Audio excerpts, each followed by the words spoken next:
While surfing on the internet, you sometimes come across some very attractive websites and wonder how developers created those websites.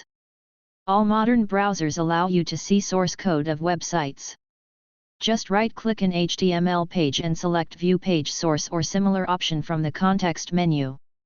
This will open a new tab or window showing the HTML source code of the page. In addition to this, you can also inspect an HTML element.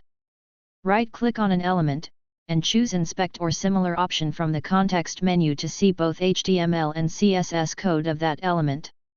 Developers use Elements and Styles panel to modify both HTML and CSS on the fly.